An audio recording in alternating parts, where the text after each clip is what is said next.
ওযু করে সিজদায় লুটিয়ে পড়ে চোখের পানি ছেড়ে আল্লাহরে পাপের স্বীকৃতি দেন। আল্লাহ, এমন কোন জুলুম নাই, গুনাহ নাই আমি করি নাই, সগীরা কবিরা, জেনে না জেনে, ইচ্ছায় অনিচ্ছায়, শিরকি বেদাতি সব গুনাহ করেছি।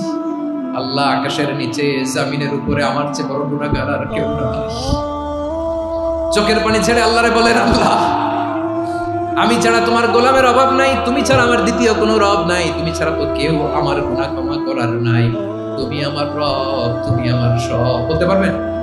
এই তাকরীর আমার পটুয়াখালী ভাই, এই স্বীকৃতিটা দেখতে আল্লাহ বড্ড ভালোবাসে, কারণ আমরা সবাই গুনাহগার। আমরা সবাই কি? বিশ্বনবী বলেন, কুল্লুকুম খাত্তাউন, বানি আদম, তোমরা সবাই পাপী। সবাই কি?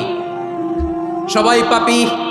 আমরা সবাই পাপী। আপন পাপের বাটখারা দিয়ে অন্যের পাপ মাপি। আমরা যে পাপী এটা ভাবতে মনে চায় না কারো, খালি অন্যের পাপ দেখি আমরা, এটা ভুল। ওর এই পাপ, ও পাপী, ও জালেম, ও জাহান্নামী, এরকম একটা টেন্ডেন্সি।